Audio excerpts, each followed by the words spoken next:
बच्चे last lecture में हमने मार्कोनेव, एंटी मार्कोनेव, कोलबेज इलेक्ट्रोलिसिस और अपना कौन सा था, एक वुड्स रिएक्शन, ये सब कवर कर लिया था। इसी के अंदर एंटी मार्कोनेव के साथ हमने सिटजिफ रूल भी पढ़ा था और इसका मैकेनिज्म ढंग से डिस्कस कर लिया था। आज का अपना टॉपिक स्टार्ट होता है बच्चा एडिशन ऑफ सल्फ्यूरिक एसिड से। देखो एडिशन ऑफ सल्फ्यूरिक एसिड के अंदर क्या रहेगा, एल्कीन्स जो हैं they react with cold concentrated sulphuric acid. ये ध्यान से याद रखते चलेंगे, लिखते चलेंगे इक्वेशंस को। Alkenes react with cold concentrated sulfuric acid to give an addition product in accordance with Markovnic rule only।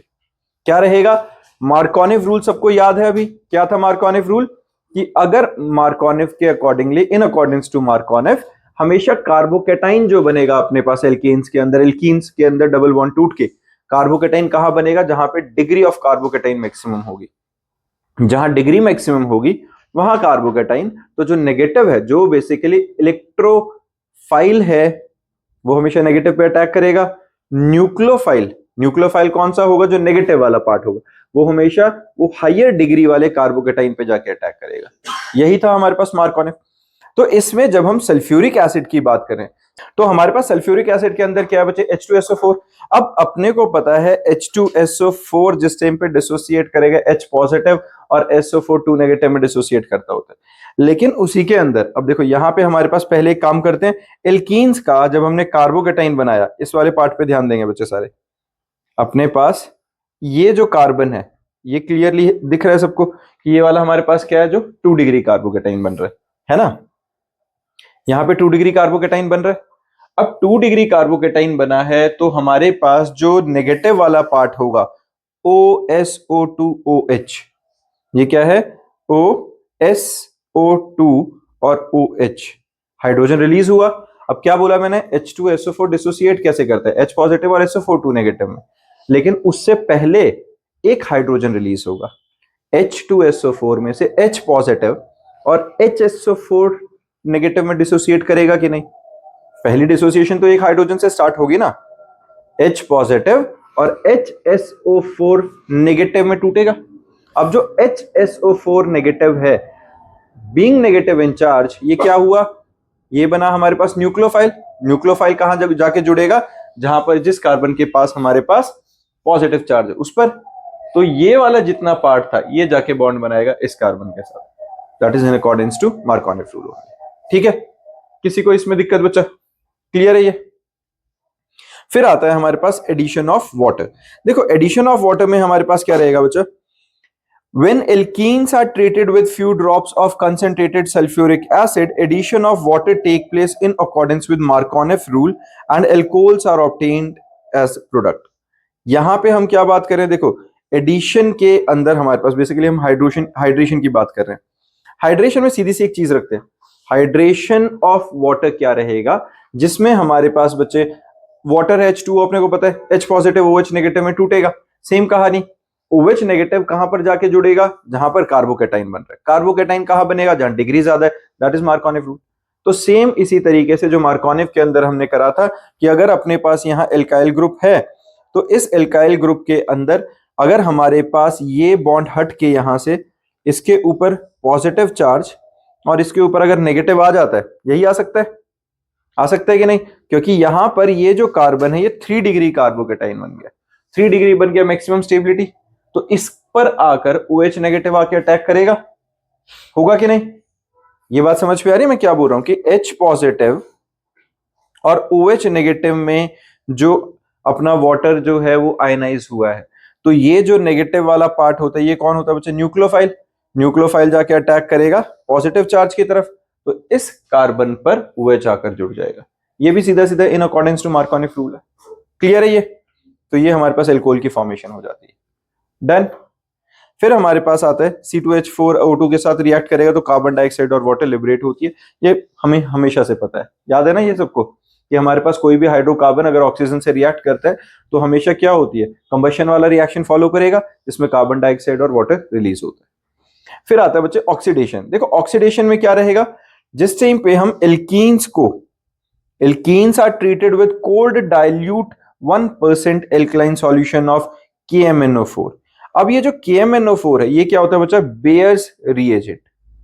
KMnO4 हमारे पास क्या है, बेयर्स रीएजेंट, इसको लिख लेना कि तुम्हें याद रहे ये बेयर्स रीएजेंट की तरह यूज करेंगे। इसमें हम क्या बात करें, cold dilute alkaline solution of KMnO4 के साथ जब हमने एल्कीन्स को रिएक्ट कराया, they produce vicinal glycols. The alkaline potassium permanganate solution, potassium permanganate basically Baeyer solution का ही नाम है KMnO4। तो एल्कलाइन potassium permanganate solution is bright pink in color, and upon reaction with alkene the solution becomes colorless. Hence the reaction is also used as a test for unsaturation. ये किसकी तरह काम आएगा बच्चा? अनसेचुरेशन को टेस्ट करने के लिए हम क्या करेंगे, अगर हम potassium परमैग्नेट that is KMnO4 bears reagent को एल्कीन्स के अंदर डालेंगे तो एल्कीन्स के अंदर डलते ही ये पिंक कलर से सीधा कलरलेस हो जाता है। ये बात समझ में आई है? क्लियर है बच्चे? ये बात पता चली कि हमारे पास जो बेयर्स रिएजेंट है वो पिंक कलर का होगा, पोटेशियम परमैग्नेट पिंक कलर का होगा, लेकिन जैसे ही एल्कीन्स के साथ रिएक्ट करेगा वो कलरलेस हो जाएगा। तो सैचुरेटेड और अनसैचुरेटेड को डिस्टिंग्विश करना है तो बेयर्स रिएजेंट यूज कर लो। KMnO4 के अंदर सॉल्यूशन को डाल के देखेंगे, अगर वो कलरलेस हो जाता है बेयर्स रिएजेंट, इसका मतलब वो अनसैचुरेटेड है, नहीं होता है तो वो सिंपल सैचुरेटेड हाइड्रोकार्बन है। क्लियर बात है? किसी को इसमें दिक्कत तो नहीं है? हाँ जी, ठीक है ना बच्चा? देखो बच्चे मैं क्या बात कर रहा हूं, अगर हम बेयर्स रिएजेंट की बात करते हैं तो बेयर्स रिएजेंट होता क्या है, KMnO4 उसका खुद का कलर क्या है, पिंक। अगर उसके अंदर हम एल्कीन्स डालते हैं या एल्काइंस डालेंगे, अनसैचुरेटेड हाइड्रोकार्बन डालेंगे, तो वो हमेशा कलरलेस सॉल्यूशन देगा रिजल्ट में। लेकिन अगर सैचुरेटेड हाइड्रोकार्बन डालेंगे तो उसका कलर चेंज नहीं होता, वो रिएक्ट ही नहीं करता है। क्लियर है ये बात? डन है? अब देखो रिएक्शन में यहां क्या बोला गया है कि जिस टाइम पे हम रिएक्शन करा रहे हैं, दे प्रोड्यूस विसिनल ग्लाइकॉल। अब विसिनल ग्लाइकॉल हमारे पास क्या होता है? देखो विसिनल का मतलब याद रखना, इसमें हमारे पास विसिनल का मतलब क्या होता है बच्चे, नेबरिंग कार्बन्स, पड़ोसी पड़ोसी हैं दो। और ग्लाइकॉल कब लगता है? जब दो एल्कोहलिक ग्रुप्स जुड़ जाते हैं, उसको क्या कहते हैं, विसिनल ग्लाइकॉल। तो ग्लाइकॉल का मतलब याद रहेगा क्या है, ग्लाइकॉल जब दो OH जुड़ रहे हैं। विसिनल कब है? जब नेबरिंग कार्बन्स पे जुड़ रहे हैं। ठीक है, विसिनल में हमारे पास क्या रहेगा, जब दोनों के दोनों आस पड़ोस वाले दोनों बिल्कुल नेबरिंग कार्बन है, एडजॉइनिंग कार्बन्स हैं, और उन दोनों पे आके OH जुड़ जाएगा तो वो विसिनल ग्लाइकॉल बन जाएगा। ये देखो KMnO4, पहले हमने क्या किया, हाइड्रोलिसिस करे, वाटर में ऐड किया, KOH MnO2 plus 3O that is nascent oxygen produce हो गई। अब जब मैं ये एल्कीन को वाटर प्लस O, ये वाटर प्लस O कहां से आया, KMnO4 से। अगर हमने क्या किया है, मैंने पोटेशियम परमैग्नेट को जब वाटर में डाला हुआ है तो पोटेशियम परमैग्नेट सॉल्यूशन बना।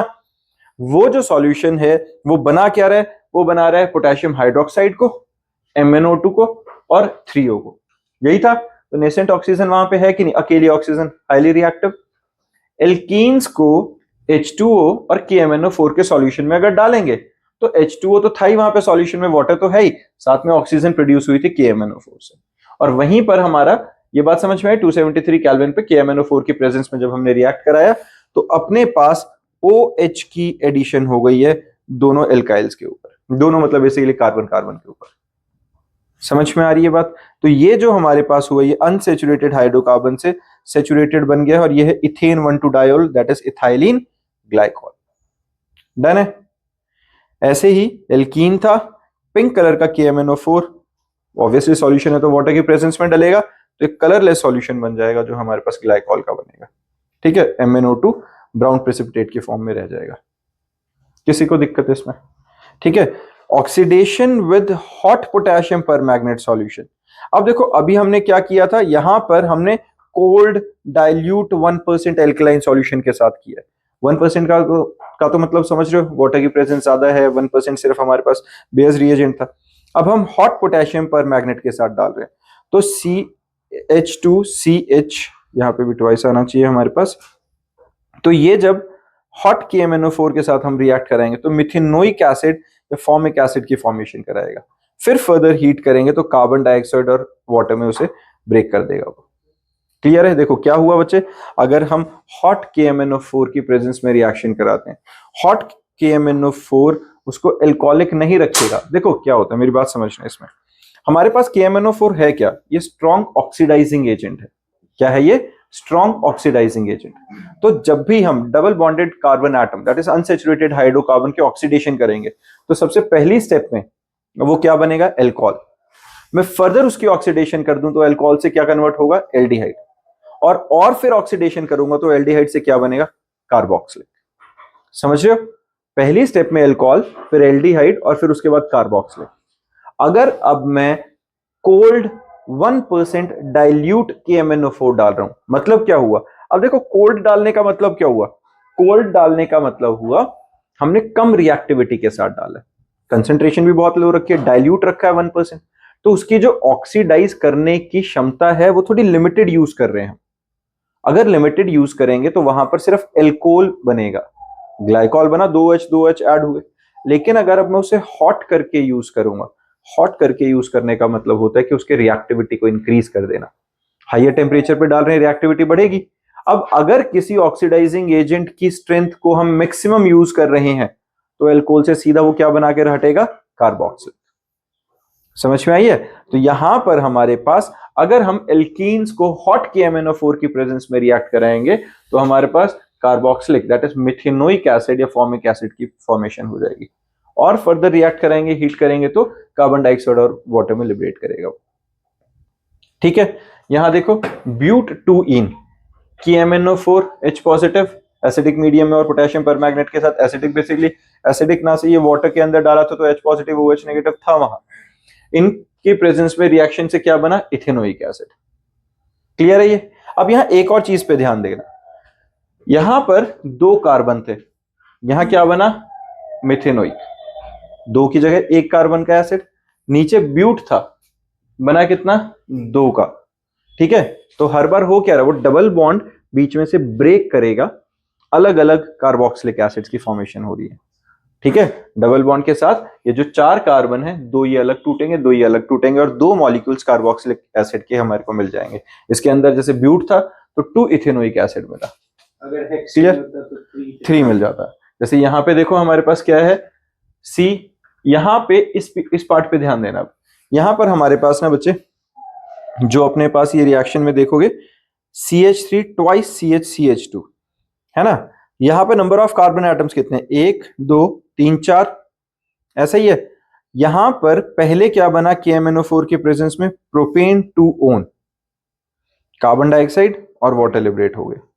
ठीक है, ये हमारे पास क्या बना है, बेसिकली हमारे पास यहां पर प्रोपेन 2 ओन बना है। ये किस तरीके से बना, इस रिएक्शन पे ध्यान देना। कार्बन डबल बॉन्डेड था, एक एल्काइल और एक, क्या दिखा रहा हूं मैं यहाँ पे, कार्बन, जो डबल बॉन्डेड कार्बन एटम वो कितना, 3 डिग्री, क्योंकि एक तरफ तो डबल बॉन्ड था ही, इधर भी एल्काइल है और इधर भी एल्काइल है, 2 एल्काइल हैं। अगर मैक्सिमम 3 डिग्री कार्बन को, जो कि डबल बॉन्डेड एटम है, 3 डिग्री वाले को हॉट KMnO4 के साथ रिएक्ट कराएंगे तो it get oxidise to form ketone.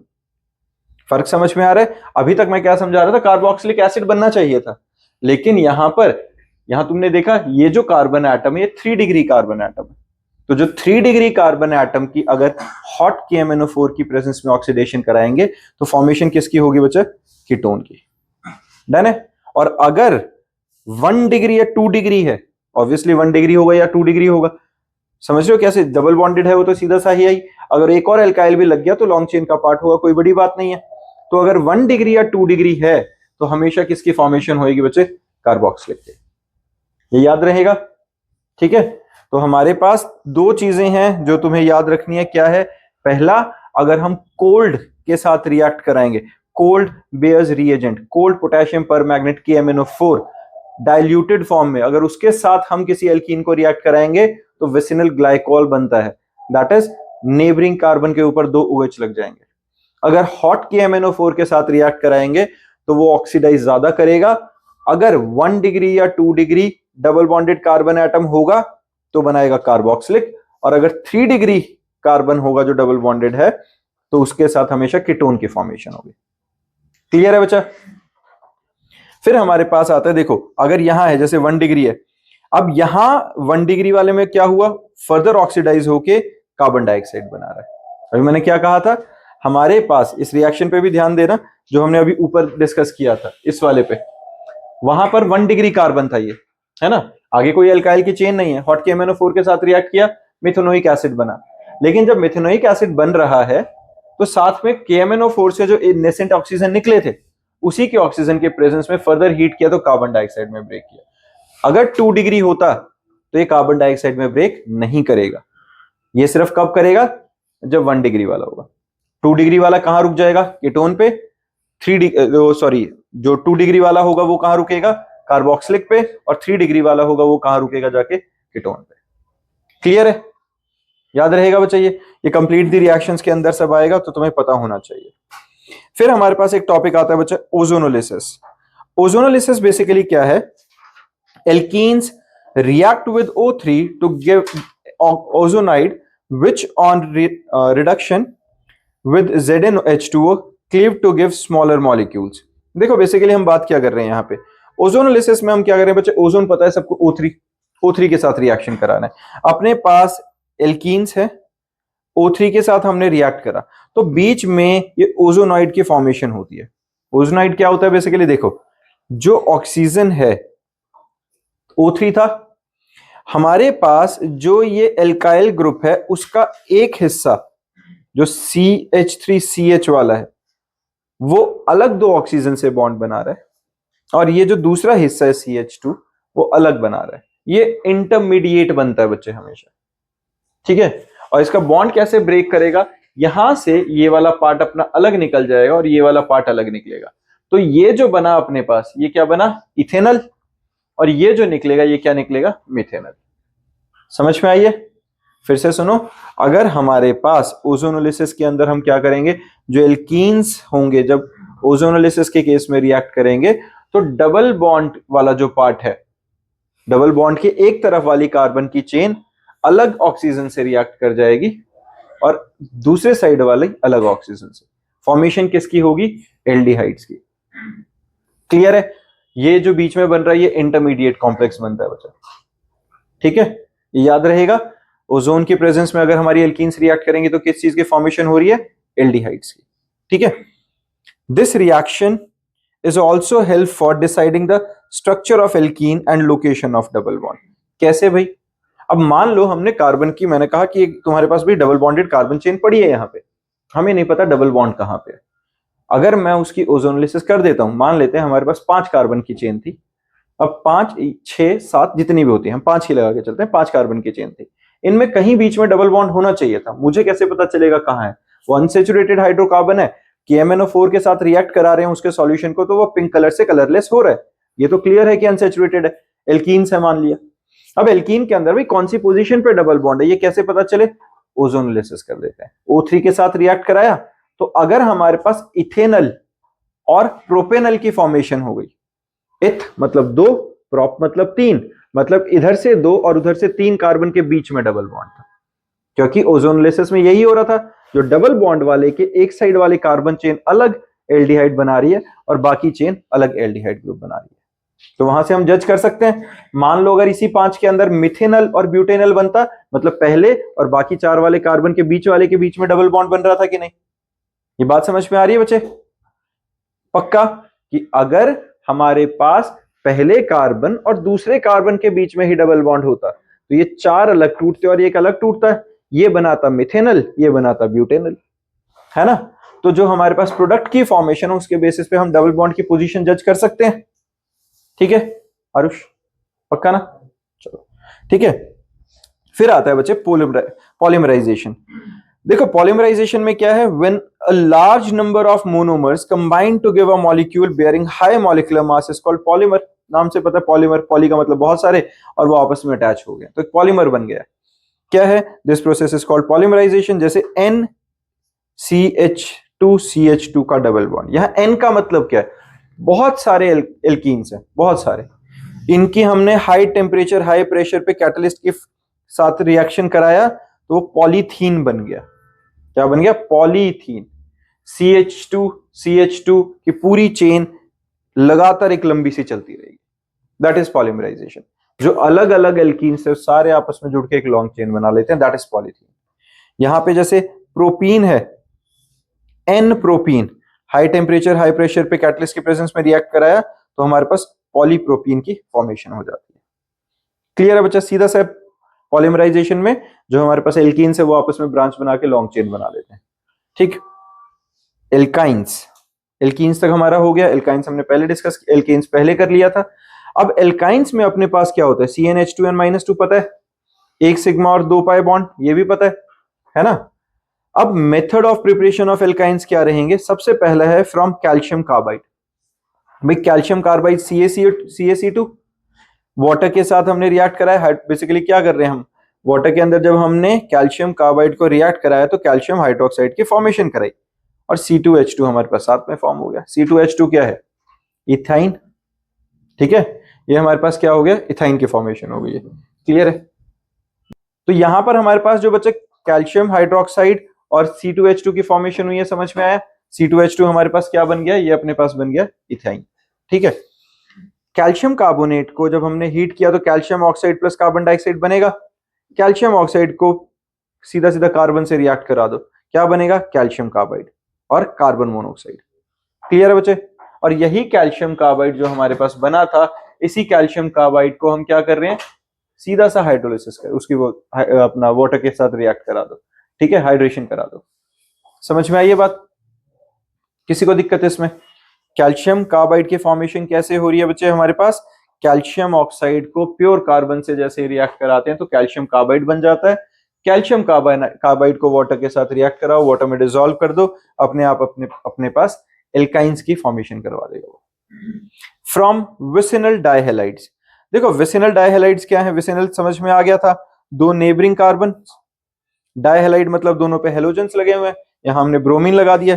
उसको जब हमने KOH के साथ रिएक्ट कराया तो एल्कोहल्स की फॉर्मेशन में KBr रिलीज हो जाएगा, वाटर रिलीज हो जाएगा।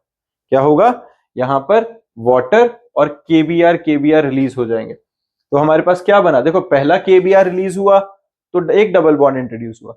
फिर फर्दर सेम रिएक्शन को अगर मैं प्रोसीड करूं Na पॉजिटिव के साथ NaBr निकल जाएगा, तो ये हटेगा यहां से, तो यहां ट्रिपल बॉन्ड इंट्रोड्यूस हो जाएगा। सिंपल है। हम क्या कर रहे हैं, बेसिकली एलिमिनेशन रिएक्शन प्रोसीड करा रहे हैं। पोटेशियम हाइड्रोक्साइड की प्रेजेंस में रिएक्ट कराया तो पहले KBr रिलीज हुआ, फिर फर्दर हमने NaNH2 की प्रेजेंस में रिएक्ट कराया तो NaBr रिलीज होगा और हमारे पास ट्रिपल बॉन्ड की फॉर्मेशन हो जाएगी। ठीक बात है बच्चा। फिर आता है केमिकल प्रॉपर्टीज ऑफ एल्काइन। देखो केमिकल प्रॉपर्टीज में क्या है बच्चा, एसिडिक कैरेक्टर ऑफ एल्काइंस।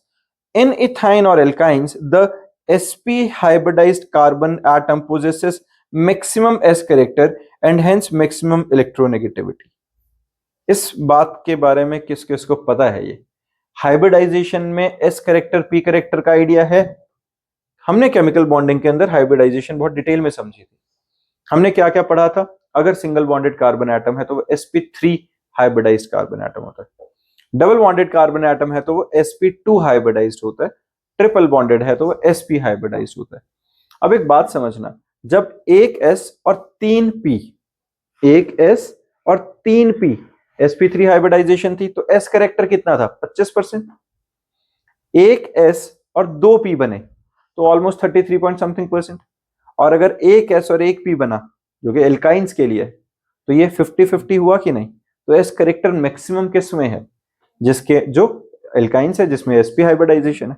जितना ज्यादा s कैरेक्टर होता है उतनी इलेक्ट्रोनेगेटिविटी उस एलिमेंट की हाई रहती है। क्लियर है। उस कंपाउंड की जितनी हाइब्रिडाइजेशन स्टेट में s कैरेक्टर डोमिनेट जितना ज्यादा करता है उतनी उसकी इलेक्ट्रोनेगेटिविटी ज्यादा रहती है। तो एल्केन, एल्कीन और एल्काइंस में alkynes are most electronegative. Done है। Due to which it attracts the shared pair of electron of CH bond to a greater extent and makes removal of proton easier. That's why hydrogen attached with triply bonded carbon atoms are acidic in nature and give the following reactions.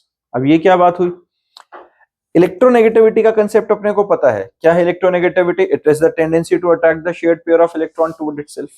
अब carbon जो कि triple bonded carbon atom वाला है, sp hybridisation वाला, maximum electronegativity, तो साथ में एक जो हाइड्रोजन लगा वो उसके इलेक्ट्रॉन को भी अपनी तरफ खींचेगा। अगर अपनी तरफ खींचेगा तो बॉन्ड में पोलैरिटी अराइज हो जाएगी। अगर बॉन्ड में पोलैरिटी आएगी तो H पॉजिटिव का निकलना आसान हो जाता है। ये पता है सबको, जितना इलेक्ट्रोनेगेटिविटी डिफरेंस की वजह से पोलैरिटी जितनी ज्यादा रहेगी उतना ही प्रोटॉन का निकलना, प्रोटॉन मतलब H पॉजिटिव, उसका रिलीज होना आसान होगा। जितना आसानी से H पॉजिटिव रिलीज हो जाएगा उतना ही ज्यादा एसिडिक कैरेक्टर रहेगा। दैट मीन्स एल्काइंस जो हैं वो एल्कीन और एल्कीन के कंपैरेटिवली ज्यादा एसिडिक नेचर पोजेस करेंगे, H पॉजिटिव इजीली रिलीज हो सकता है उनके पास से, उसी की वजह से ये जो रिएक्शंस हैं वो प्रोसीड करती हैं। जैसे reaction with sodium in liquid NH3 और NaNH2 with sodium metal, CH3C triple bond CH, ठीक है, एल्काइंस है, Na पॉजिटिव NH2 के साथ जिस टाइम पे हम रिएक्शन कराएंगे इसमें, तो ये रिएक्शन में क्या रहेगा, यहां पर अपने पास H रिलीज हो जाएगा वहां से, और जो NH है जैसे NH2 है वो क्या करेगा, वो उस हाइड्रोजन को, जो रिलीज होने वाला हाइड्रोजन होता है, उसको एक्सेप्ट करके NH3 के फॉर्मेशन करा देता है। बात समझ में आ रही है? ऐसे ही जो सोडियम है वो आने वाले हाइड्रोजन को एक्सेप्ट करके क्या बना सकता है, सोडियम हाइड्राइड बना सकता है, ठीक है। फिर है हमारे पास रिएक्शंस विद टॉलिन्स रिएजेंट, बहुत ज्यादा इंपॉर्टेंट है बच्चे, AgNH3OH, काफी जगह पे हम टॉलिन रिएजेंट का इस्तेमाल करते होते हैं। अमोनिकल सिल्वर नाइट्रेट AgNO3, इसमें हमारे पास क्या रहता है, अब white precipitate of silver salt is obtained. जिस टाइम पे हमने एल्कीन्स को AgNO3 के साथ रिएक्ट कराया in the presence of NH4OH, तो silver acetylide, white precipitate of silver salt हमें मिल जाता है, और NH4NO3 और वाटर हमने रिलीज करवा दिया। यहां से हमें क्या पता चलता है बच्चे, इस रिएक्शन के through these reactions are not shown by alkynes and alkanes. जो टॉलिन्स रिएजेंट है, देखो हमने अभी क्या पढ़ा था, बेयर्स रिएजेंट की हेल्प से हम ये पता लगा सकते हैं कि सैचुरेटेड या अनसैचुरेटेड के बारे में, लेकिन अनसैचुरेटेड का पता लगाने में हमें ये तो पता चला ही नहीं कि वो एल्कीन है या एल्काइन है। अब हमें अनसैचुरेटेड पता चल गया, तो अब हम टॉलिन्स रिएजेंट के साथ रिएक्ट करा देंगे।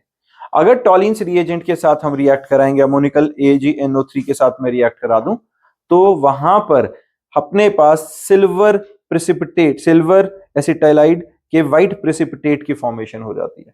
ये सिर्फ तब होगा जब वहां एल्काइंस होंगे, एल्कीन्स इस रिएक्शन को नहीं देंगे, क्योंकि वहां वही एस कैरेक्टर वाला और एसिडिक स्ट्रेंथ वाला डिफरेंस आ जाता है। क्लियर है?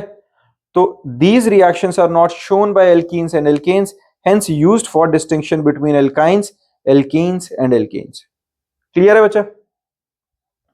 The order of acidity of different compound is, देखो CH जो है हमारे पास सीधा से ये क्या है, इथाइन, इथीन और इथेन, तो ऑब्वियस ही बात है इथाइन की एसिडिक स्ट्रेंथ सबसे ज्यादा रहेगी।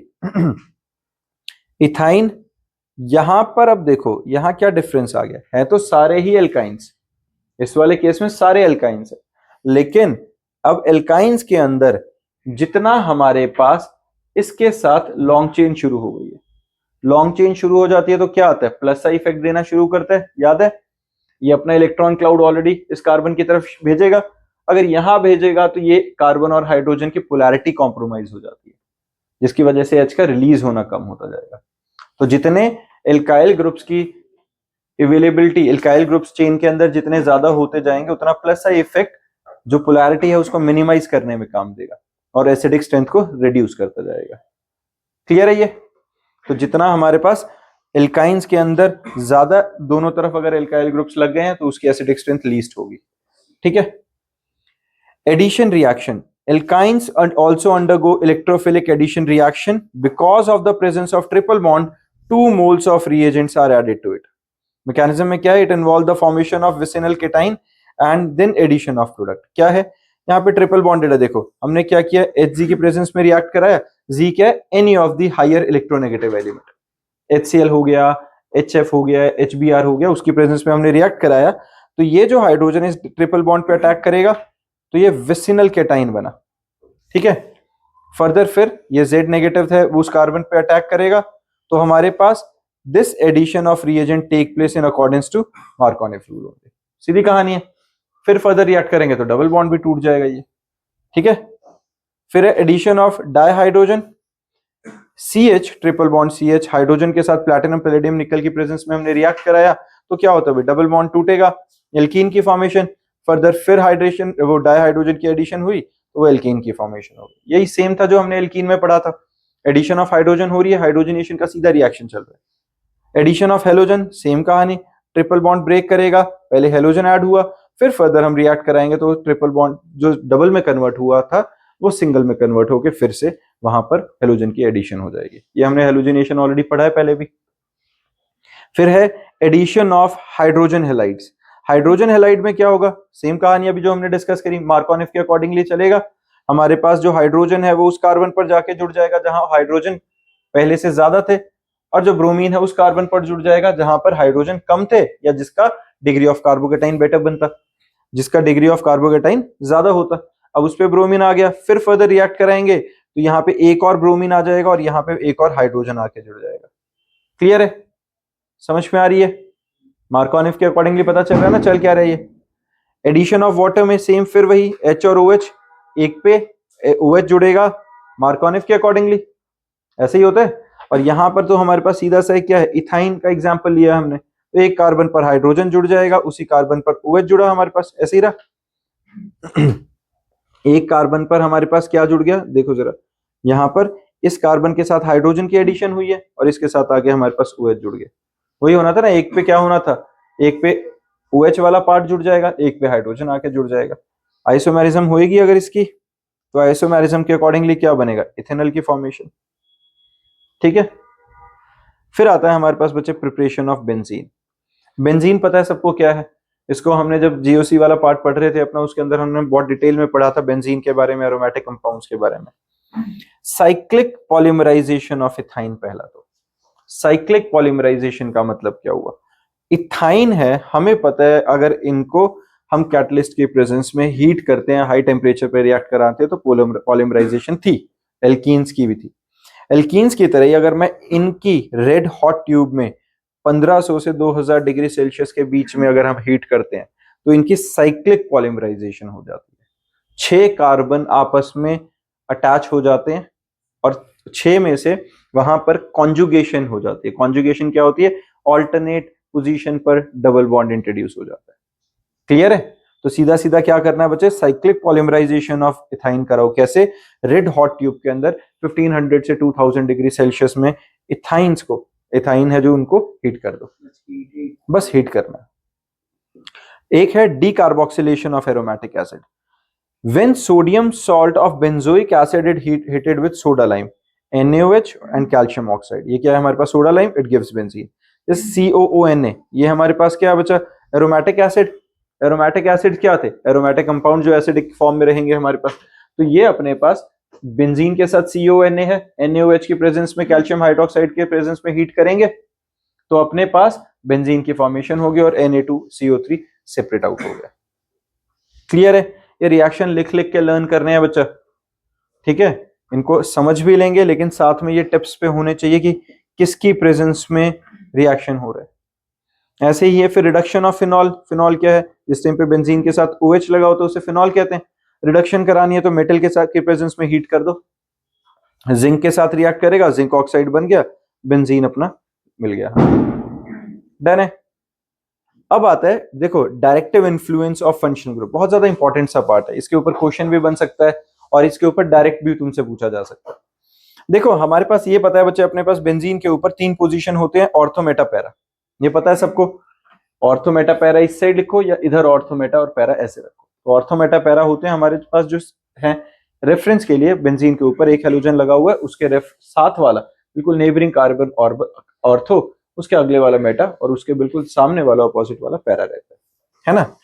अब यहां पर अगर कोई फंक्शनल ग्रुप लगा हुआ है तो वो किस तरीके से आने वाले अटैकिंग इलेक्ट्रोफाइल या न्यूक्लियोफाइल को गाइड करेगा कि वो ऑर्थो पे लगे, मेटा पे लगे या पैरा पे लगे, ये directive influence of functional group होता है। इसमें क्या रहेगा, in general 2 type of behaviours are observed, either ortho para और meta product is obtain predominantly. क्या होगा, या तो ऑर्थो और पैरा डायरेक्टिंग होगा कोई फंक्शनल ग्रुप या मेटा डायरेक्टिंग होगा। तो हमारे पास यहां पर बिहेवियर जो रहेगा ये किस पे डिपेंड करेगा बच्चा, देखो this behaviour depends upon the nature of the group already present in the benzene ring, is called the directive influence of substituent. यहां पर जो जैसे अपने पास बेंजीन के अंदर यहां पे X लगा रखा है, अगर मान लो ये हेलोजन होता तो ये इसके इन्फ्लुएंस में जो आने वाला रिएजेंट है वो कहां अटैक करेगा, किस जगह पे अटैच होगा, वो एग्जैक्टली उस हेलोजन की प्रॉपर्टी पे डिपेंड करेगा। अब हेलोजन के पास देखो चीज क्या है, हेलोजन के पास होता है लोन पेयर, पता है? अगर मैं क्लोरीन की बात करूं, क्लोरीन एक सिंगल बॉन्ड तो बना रहा है लेकिन उसके पास 3 लोन पेयर पड़े हुए हैं। बेंजीन के अंदर एक प्रॉपर्टी होती है कि अगर बेंजीन के साथ कुछ अटैच है, कोई फंक्शनल ग्रुप अटैच है और उसके पास अगर लोन पेयर है, तो वो उसके लोन पेयर को भी अपने रेजोनेटिंग स्ट्रक्चर में घुमाना शुरू कर देता है। मैं क्या बोल रहा हूं? अगर बेंजीन के साथ कोई फंक्शनल ग्रुप अटैच्ड है, तो वो जो बेंजीन के साथ अटैच्ड फंक्शन ग्रुप के ऊपर लगे हुए लोन पेयर्स हैं, वो भी बेंजीन के साथ रेजोनेंस में चक्कर में घूम जाते हैं इलेक्ट्रॉन्स। मैं समझा नहीं हूँ। अब बताता हूं, अभी एग्जैक्ट डिटेल में बताता हूं तो और आइडिया लगेगा, अभी मैकेनिज्म की तरह समझाऊंगा। तो यहां है क्या, आप समझना जरा। Ortho and para directing groups पहले। The groups that direct the incoming group at ortho and para directions, ortho and para positions, these are called ortho para directing groups. कुछ ऐसे ग्रुप्स जो कि आने वाले जो हमारे पास रिएजेंट हैं उनको ऑर्थो या पैरा पोजीशन पे अटैक कराएंगे। जैसे phenol is the resonance hybrid of following structure. कैसे? Resonating structure clearly revealed that the electron density increases at ortho and para and hence the substitution occur mainly at these positions. कैसे? अब इसको समझना जरा। अपने पास होता है क्या है बच्चे? बेंजीन है, बेंजीन में यहां डबल बॉन्ड, यहां डबल बॉन्ड, यहां डबल बॉन्ड, सबको पता है। यहां पे अगर फिनॉल है तो OH, और OH में ऑक्सीजन के पास लोन पेयर्स होते हैं। इसमें किसी को दिक्कत नहीं है, सबको पता है ये होता है। अब यहां से नेक्स्ट स्ट्रक्चर क्या प्रोसीड करेगा उस पर ध्यान देना। नेक्स्ट स्ट्रक्चर के अंदर ये जो इलेक्ट्रॉन क्लाउड है वो यहां शिफ्ट हो जाएगा, रेजोनेंस में पार्टिसिपेट करना शुरू करेगा, जो OH वाला लोन पेयर है। अब अगर यहां डबल बॉन्ड आया तो यहां OH एक lone pair with positive charge हुआ कि नहीं, उसका इलेक्ट्रॉन क्लाउड नीचे शेयर होना शुरू हुआ। अब अगर यहां डबल बॉन्ड आ गया है तो ये डबल बॉन्ड तो हाईली अनस्टेबल हो गया, ये यहां से हटेगा और इस जगह पे एक लोन पेयर की तरह काम करेगा, बाकी एज इट इज। अब पोजीशन पे ध्यान दो, ये कौन सी पोजीशन है जहां पे लोन पेयर इस तरीके से अवेलेबल हुआ है? Ortho position. तो अगर कोई इलेक्ट्रोफाइल आएगा तो उसके लिए ये बेस्ट साइट नहीं अटैक करने के लिए फिलहाल। समझ में आई? अब नेक्स्ट स्ट्रक्चर में क्या होगा? यही जो इलेक्ट्रॉन क्लाउड है अपने पास, ये इलेक्ट्रॉन क्लाउड नीचे आएगा, यही इलेक्ट्रॉन क्लाउड इन दो कार्बन के बीच में शेयर होने की कोशिश करेगा। तो अगर ऐसा होगा, अगर यहां OH है, यहां इलेक्ट्रॉन क्लाउड है, यहां पर ये जो इलेक्ट्रॉन क्लाउड है जब इनके बीच में शेयर होगा तो ये वाला जो इलेक्ट्रॉन क्लाउड है अब ये उठ के इधर शिफ्ट हो जाएगा, तो यहां नेगेटिव आ गया। अब ये कौन सी पोजीशन पे आया है? पैरा पोजीशन पे। क्या इस पूरे शिफ्टिंग में मेटा पे आया? अभी तक ऑर्थो पे था और डायरेक्टली पैरा पे शिफ्ट हुआ। ऐसे ही ये जब इलेक्ट्रॉन क्लाउड इधर आएगा तो यहां डबल बॉन्ड बनेगा, बनेगा कि नहीं, और ये इलेक्ट्रॉन क्लाउड इधर शिफ्ट हो जाएगा। फिर से अगले स्ट्रक्चर के अंदर फिर से क्या हुआ? फिर पैरा पोजीशन है ना, और पैरा से सीधा फिर ऑर्थो के ऊपर नेगेटिव। तो पूरे में अगले स्ट्रक्चर में क्या होगा? ये इलेक्ट्रॉन क्लाउड यहां डबल बॉन्ड शिफ्ट, यहां से हटके वापस इलेक्ट्रॉन क्लाउड उधर। तो ये हमारे सारे मिला जुला के ये सारे रेजोनेटिंग स्ट्रक्चर्स बनेंगे। और ओवरऑल हर रेजोनेटिंग स्ट्रक्चर के अंदर हमने क्या देखा कि जो अपनी इलेक्ट्रॉन डेंसिटी है वो हर बार सिर्फ ऑर्थो और पैरा पोजीशन पर ज्यादा थी। तो कोई भी अगर इलेक्ट्रोफाइल आके अटैक करेगा तो under the influence of OH वो हमेशा ऑर्थो और पैरा पे ही सबसे पहले अटैक करेगा कि नहीं, है ना, क्योंकि उनके लिए मैक्सिमम इलेक्ट्रॉन डेंसिटी हर बार वहीं पे अवेलेबल है। तो जो OH है, जो फिनॉल है, वो हमेशा क्या हुआ? Ortho para directing group. समझ में आई है बच्चा? पक्का? OH is an activating group. OH हमारे पास क्या है? Activating group that activates ortho and para positions of benzene nucleus for electrophilic substitution. Other groups that direct incoming group at ortho and para positions activating groups are NH2, NHR, NHCO, CH3, OCH3, CH3, C2H5, etc. Despite of being more electronegative and giving minus I effect, halogens are also ortho para directing. अब इसको explain कर रहे हैं, सीधा question आता है बच्चे paper में कि वो तो खुद इलेक्ट्रॉन विड्रॉइंग है ना, वो क्या है? इलेक्ट्रोनेगेटिव एलिमेंट है। इलेक्ट्रॉन अपने आप इतना हाईली इलेक्ट्रोनेगेटिव होने के बावजूद भी वो ऑर्थो और पैरा डायरेक्टिंग कैसे हैं? क्योंकि उनके पास लोन पेयर है। लोन पेयर है तो सेम जैसे अभी हमने OH वाला एग्जांपल समझा था उसकी तरीके से उनका इलेक्ट्रॉन क्लाउड रेजोनेंस में घूमेगा.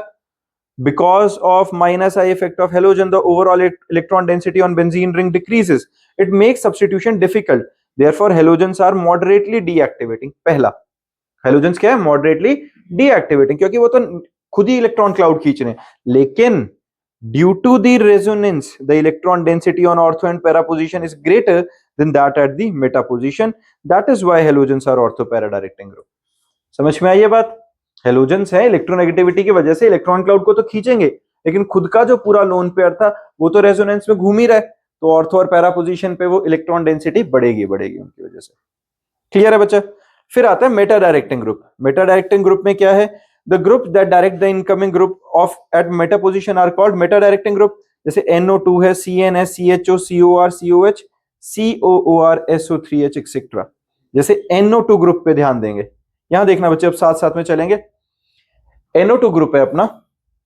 NO2 के अंदर ये जो इलेक्ट्रॉन क्लाउड है ये ऑक्सीजन के पास आया, ऑक्सीजन के पास गया, तो देखो बन क्या रहा है. अब समझना, इस चीज को समझना एक बारी. हमारे पास जब इलेक्ट्रॉन के ऊपर नेगेटिव चार्ज आया, इसमें ये इलेक्ट्रॉन ऑक्सीजन के पास गया, रेजोनेंस का ही गेम चल रहा है, तो जैसे ही ये यहां से गया नाइट्रोजन पे पॉजिटिव, इस पॉजिटिव की वजह से ये जो इलेक्ट्रॉन क्लाउड है यहां डबल बॉन्ड बनाएगा. ये हमारा स्ट्रक्चर बना डबल बॉन्ड. जैसे ही यहां डबल बॉन्ड बना तो यहां पे पॉजिटिव चार्ज आया कि नहीं, क्योंकि इसका जो इलेक्ट्रॉन क्लाउड है वो ऊपर शेयर हो गया, तो यहां पॉजिटिव आ गया, आया पॉजिटिव. इस पॉजिटिव के इन्फ्लुएंस में ये इलेक्ट्रॉन क्लाउड इन कार्बन के बीच में शेयर होगा, तो यहां पॉजिटिव आ गया, है ना. ये पॉजिटिव कहां शिफ्ट हो गया? यहां पे. और इसी के इन्फ्लुएंस में वो नेबरिंग जो कार्बन है वो इधर शेयर होगा, मतलब नेबरिंग इलेक्ट्रॉन क्लाउड इधर शेयर होगा, तो अब यहां पॉजिटिव. नोटिस करो पॉजिटिव कहां आया है? ऑर्थो और पैरा पोजीशन पे. ऑर्थो और पैरा पोजीशन पे आया कि नहीं? मेटा पे क्या हुआ? कुछ भी नहीं. अगर मेटा पे कुछ भी नहीं हुआ, जहां पॉजिटिव चार्ज डेवलप हुआ यानी कि इलेक्ट्रॉन डेंसिटी रिड्यूस हुई थी.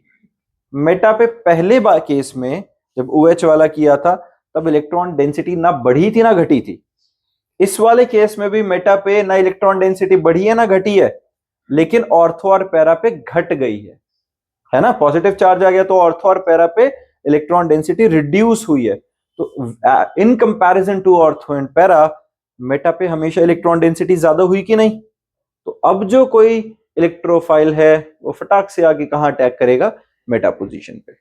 तो जो NO2 ग्रुप है, यहां पे क्या बात करें? NO2 group when present at benzene nucleus decreases the electron density due to its strong minus I effect and hence called deactivating group. Further, nitrobenzene is resonating hybrid of the following structures, and the given structure shows that overall electron density on benzene ring decreases and thus the electrophile substitution becomes difficult. The electron density at ortho and para position is comparatively lesser than at meta position, so electrophile attacks at meta position and substitution occur at meta position. किसी बच्चे को इसमें दिक्कत समझ में आई है? ये बहुत ज्यादा इंपॉर्टेंट टॉपिक था जो हमने अभी कवर किया, ऑर्थो एंड पैरा डायरेक्टिंग का और मेटा डायरेक्टिंग का. इसी के साथ थ्योरेटिकली अपना ये पूरा चैप्टर हाइड्रोकार्बन्स का खत्म होता है. इसके बाद नेक्स्ट लेक्चर में हम बायनेम रिएक्शंस, कन्वर्जेंस और जो उसी से रिलेटेड जो रिएक्शंस है उनको डेप्थ में समझेंगे. डन.